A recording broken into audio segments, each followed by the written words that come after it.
how that touches everything. Literally every form of activism that I've ever cared about is touched by environment. What is the best way to solve a maze? For most of it, it's just you and the audience. And you have to trust that they're going to listen, but you also have to do your job so that they listen. When sometimes like the juxtaposition of the two things, when it comes together, that's when magic can happen. If we can't live on the planet, social justice can't exist. Whatever it is that you do, if you can combine the two, it can have ripple effects and make a change.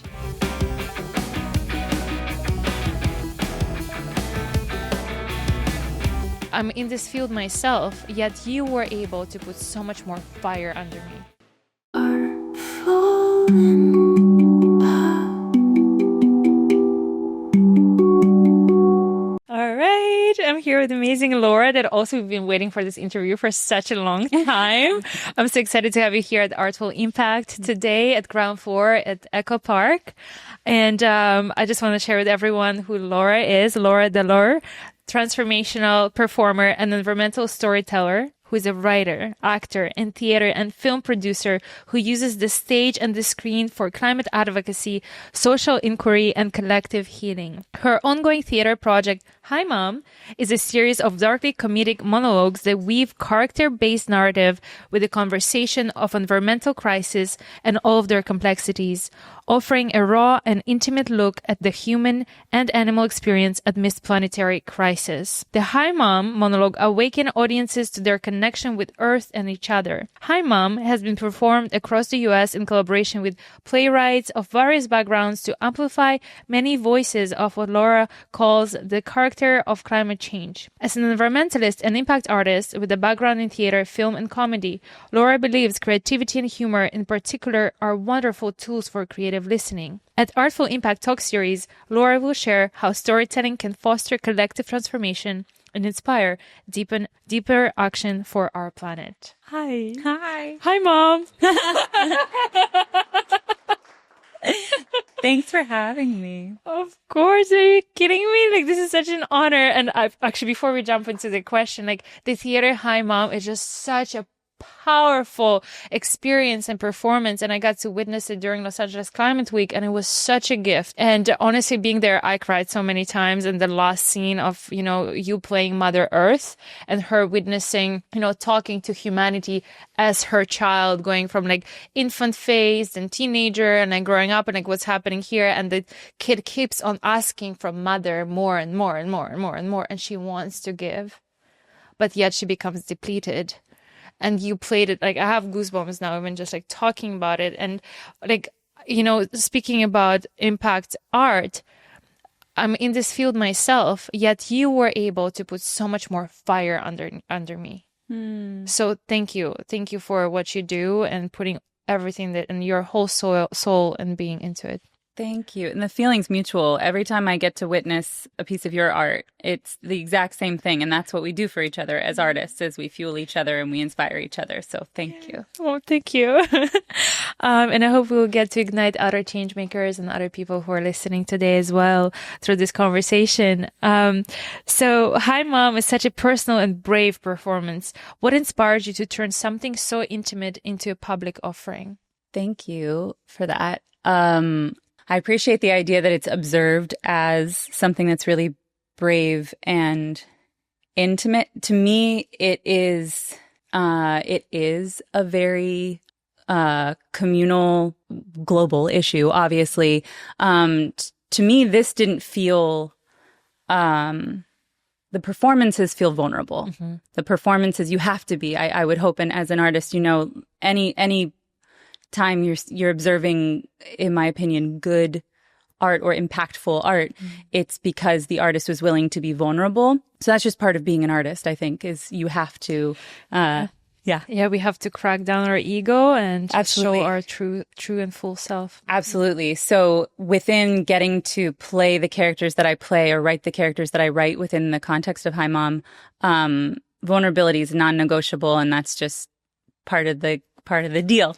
But choosing to tell these stories and choosing to make this project in particular, what came from a frustration as a working actor in New York City, and I was auditioning and producing and writing and acting, but then separately I was doing environmental activism, and they felt like two totally different things, completely separate. And I remember speaking to a mentor of mine and sort of ranting. He was always very calm, and I'm never calm. And I was ranting to him, and I'm flailing my arms in the air because I don't know how to talk without my hands. And then, to the dismay of all film directors I work with. And so I'm flailing my arms around, and I'm saying, like, I feel like I've got theater and acting, and then I've got environmentalism, and I feel like both of them need so much of my time and attention, and cutting either, like, taking away time from either is like cutting off a leg. And then I've got my arms in the air, both of them, and he gently reached across the table and just put my hands together. And I was like, oh. And then I was like, wait, what does that mean? He's like, I don't know. You figure it out. But bless him, Jonathan Zautner, who is a really dear friend, mentor, and he ended up co-directing the first iterations of Hi Mom with me and helping me produce it. And at some point, I was struggling with some health issues personally, and in that sort of dark time personally, and then and seeing what was happening globally with the environment, and how that touches everything. Literally every form of activism that I've ever cared about is touched by environment, because if we can't live on the planet, social justice can't exist, and all the other things that we care about can't exist. So and then I realized I was trying to research who in theater was talking about environment, and there were so few people that I found in this incredible city of theater, New York City. I found so few people who were talking about environment, and the people who were, not to say anything dismissive of anyone's creative journey, but they weren't helping with the hope that Sean talked about, with like the Jane Goodall Institute, and how Jane always talks about, you need the hope, you need that part. Otherwise, nobody wants to, if you're just, no one wants to take action. So if you're not making people feel empowered with hope, or thinking that they have the ability to have an impact, you're not going to you're not going to be an impact artist. You're not going to make an impact. And so I was like, I have a huge background in comedy, all these wonderful dark comedic playwrights around me, and we all care about this. So what if I don't want to write something just me? This topic has endless opportunities of character to amplify. And so I thought, why don't I just ask all of them, if you had the opportunity to tell the story from the perspective of a character of climate change, who would that be? What would that character be? And what would that story be? So you empower them. That was to create those stories. Yeah. Wow, beautiful. And so, first of all, it's so interesting how you like combine the two worlds. And I can relate to it so much. Sure. Right? Because it's like, and I feel like that's like, wait, someone was wearing a t-shirt. I think, was it Sean, the intersectional, what would you quote to us? Intersectional environmentalist. Yeah, intersectional environmentalist, right? So it's like when like we like bridge those like borders, those like lines, right? Like when we connect them, like that's when magic happens. And I hope like whoever is listening, whatever you do, you don't have to be just a philanthropist. And if you're like, okay, what can I do? Even if you're an accountant, okay, I have a dear friend, Dan Torman, here in the room who does huge things, and he's an accountant. It's like completely transformed this whole career into making such an impactful change. And then like, and usually I say like, even if you donate, like volunteer for 2 hours for a nonprofit that really needs your like support in any like administrative work, whatever it is that you do, if you can combine the two, it can have ripple effects and make a change. Absolutely. And so you also mentioned that you were going through some healing. And so like, how do you see the connection between personal healing and planetary healing in your work? Oh, good question. Okay, a couple thoughts. One is that David spoke to the idea of art that made him feel like he was coming home, and art that made clients or patients feel like they belong. And I had an incredible Shakespeare teacher when I was in conservatory who said that our job as storytellers on the stage is to let people know they're not alone. I don't think that people, and I was teary-eyed through all of David's talk, and I'm going to cry. I'm not going to cry. My voice is getting really squeaky and annoying if I do, so I'm going to stop. But we do need emotions. It's okay. Yes, thank you. I don't think that healing happens without that feeling of coming home, without that feeling of belonging, without that feeling of you are not alone. And that is why artists are not hobbyists. They are people of service. And that is why we do what we do. Oof, goosebumps. Yes. Oof, sorry, my leg. Full on goosebumps. Yes, community is so healing. Yeah. And as like Camera, our director, was sharing before that, like, during pandemic, this isolation, the pandemic of loneliness, right? Like how difficult it was. And for her coming to ground floor where we are recording right now was a healing part of it, because the community and people that we surround ourselves with. And as you mentioned, like through art, we can connect people, right? And also feel what other people feel.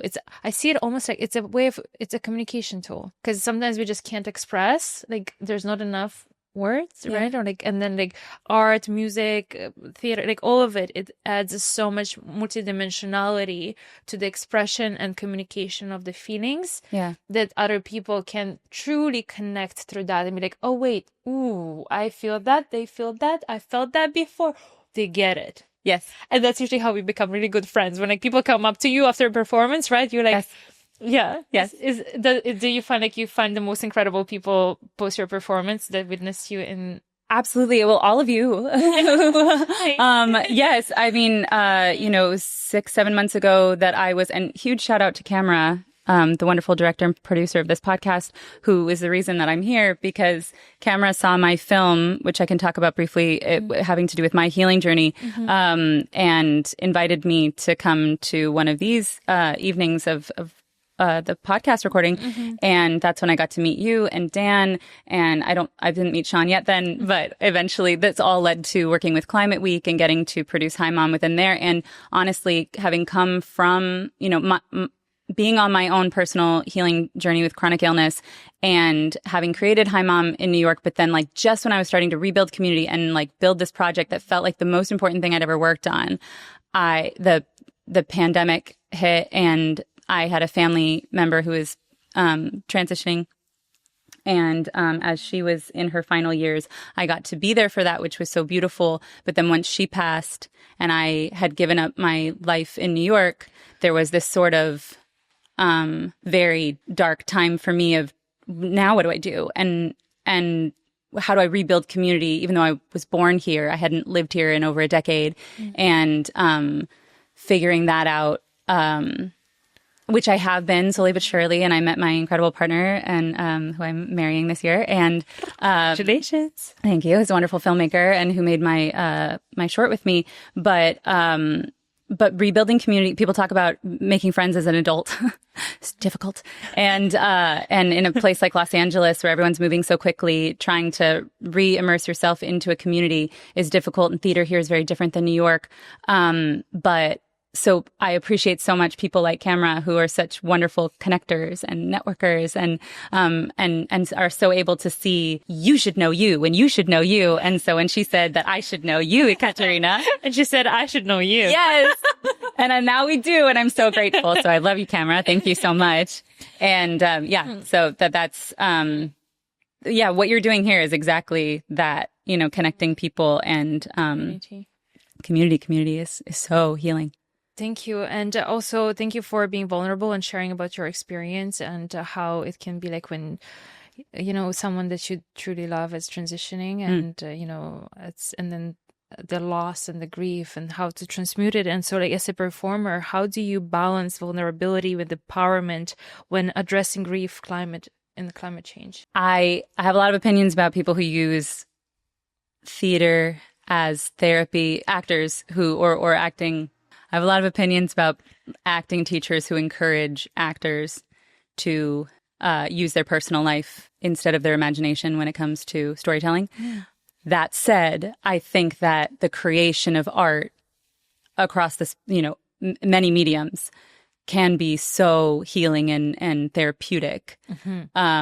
It's not therapy, but it is, well, there are art therapies, which I'm not saying anything, I've worked with them and that's beautiful. But just to say, that I think that in creating this show, in creating this, project, I have personally physically healed, parts of my body, and I have also healed emotionally so much when I'm in a space with actors, when I'm in a space with playwrights, and when I'm even just alone with the characters that I portray in the show. It's that purpose. It's finding that purpose and realizing that you can make a difference in other people's lives. And it's all very connected, as David was saying so much more eloquently than I am. But that mind-body connection and then that communal element coming in and being so healing. Right. And also what you touched upon is like taking personal experience, and it's like how we, and because what we go through, right, whatever experience it is, the grief that comes with it, it brings us closer to transformation, right? It's a phoenix that is like we are burning through the ashes and then we are rising again.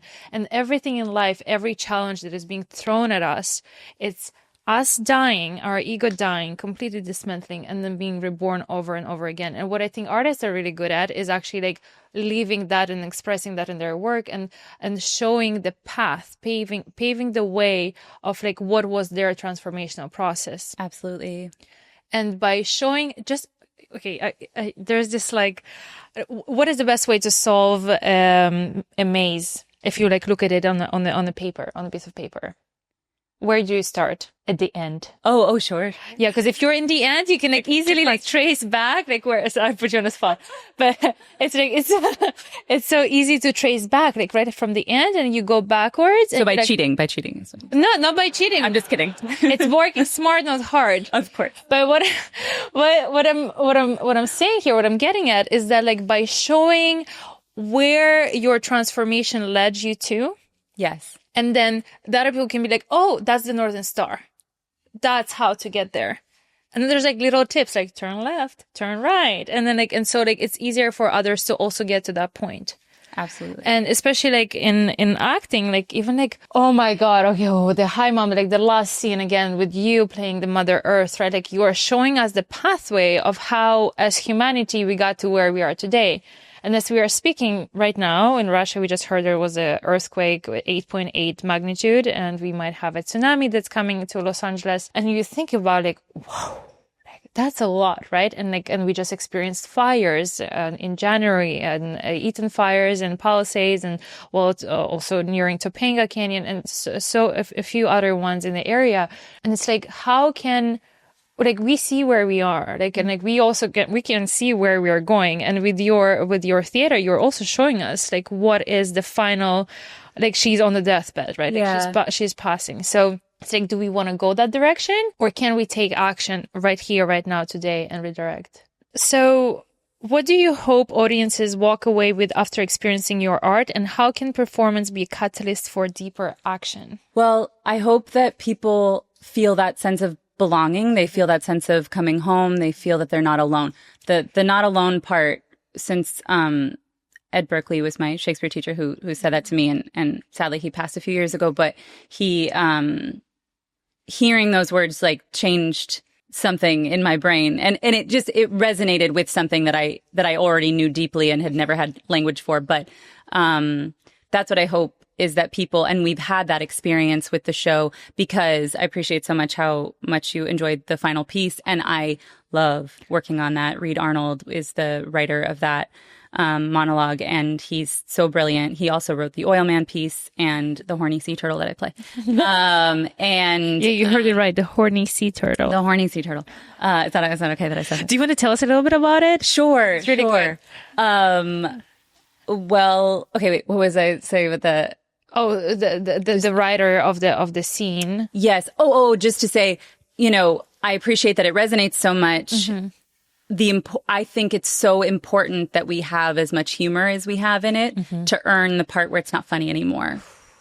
And that's not to say that's how everyone has to storytell, but I I grew up with my grandfather wrote for the Carol Burnett show and the Jackie Gleason show and the Honeymooners. And like, I've been surrounded by comedy my whole life, and I see how powerful a tool it is. It is not minimizing subject matter. It is about making it more accessible to people. And, or at least I think that's the thing that it's best at.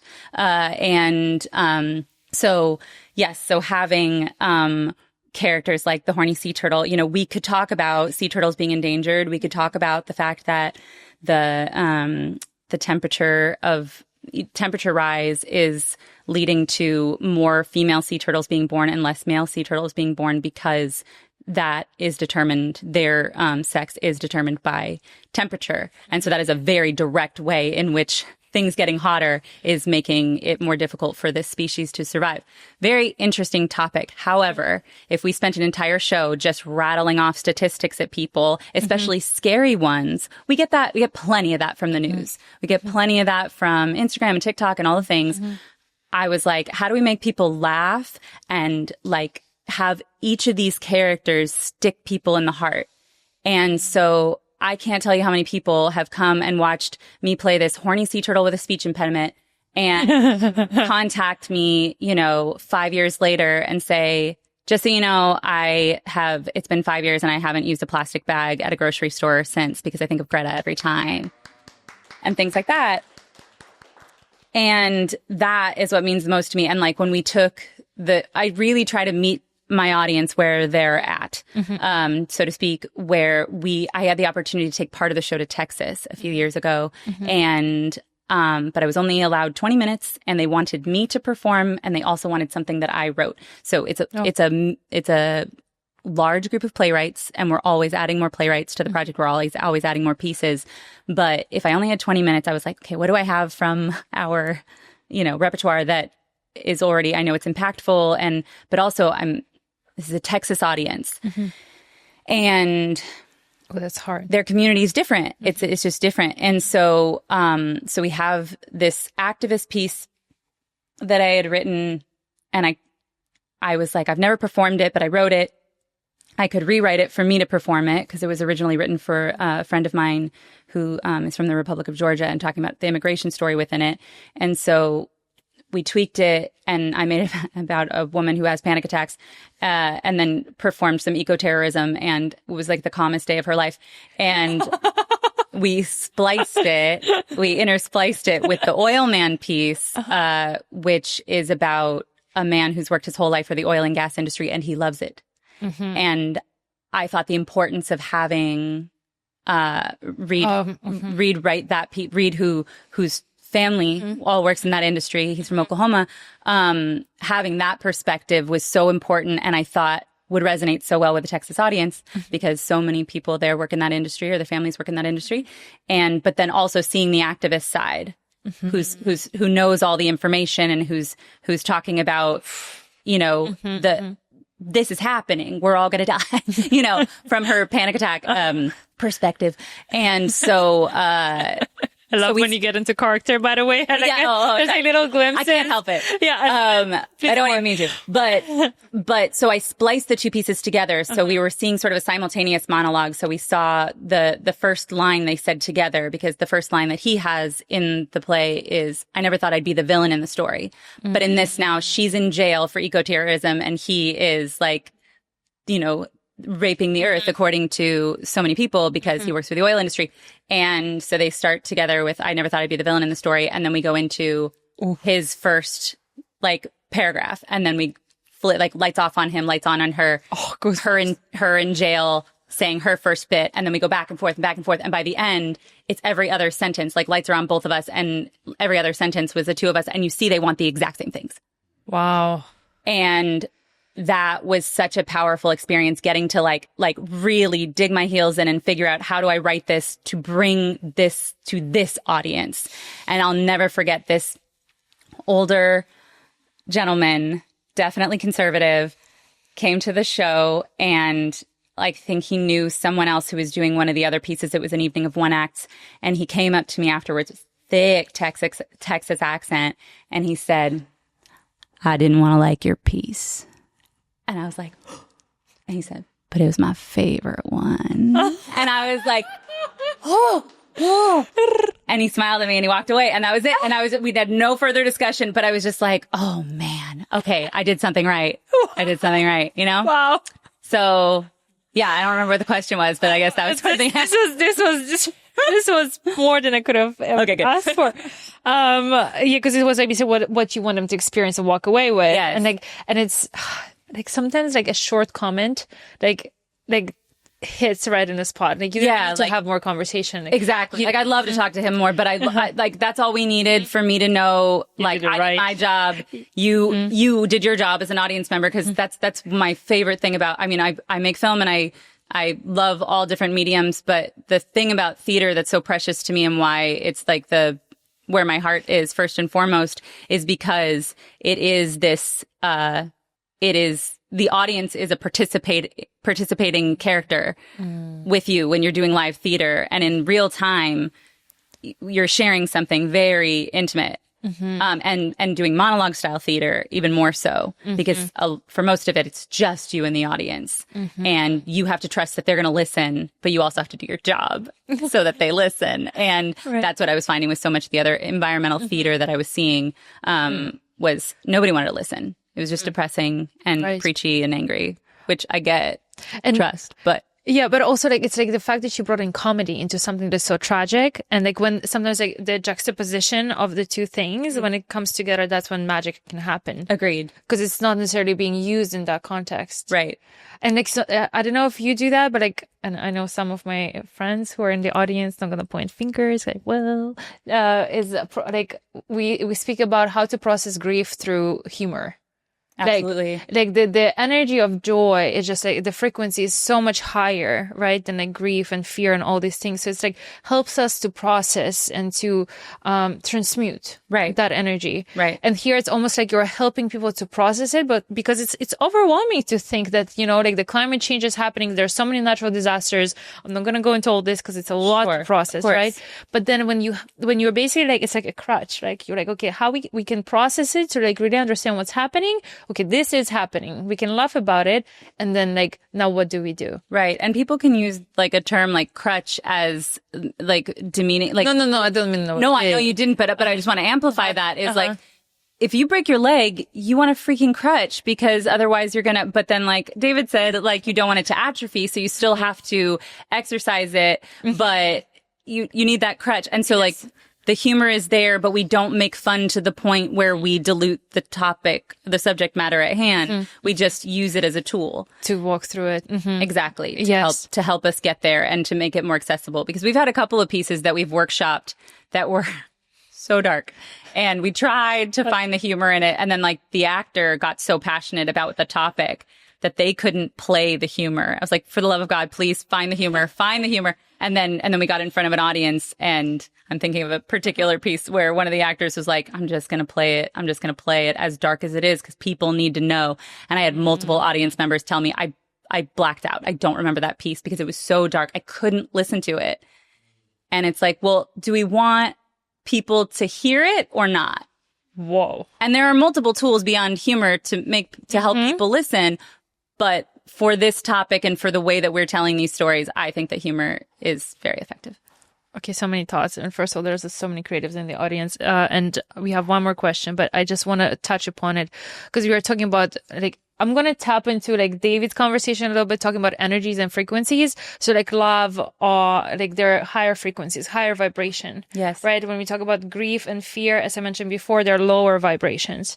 So when we are in that state of survival, right, fight or flight mode, right, it's hard for us to process. We're just like, you know, when someone is like, oh, what happened? You're like, I don't know. I don't remember it because it's just, we black out. So yeah, you're right. It's like there are other mechanisms besides comedy that we can use, like, you know, that brings the frequency higher to help the brain to process the information, even though the information itself is on a lower frequency and vibration. I hope I don't talk gibberish here, but I'm pretty sure the majority of people here in this room understand what I'm talking about. And I hope those creatives who are listening to it, you're creatives probably because you get it. So it just was like, thank you taught me something today. And it's like, thank you for bringing that into our awareness. Yes. And I'm a big supporter of Hi Mom and a fan. So what future do you envision for Hi Mom, and what do you want to invite for support? Oh, thank you for that.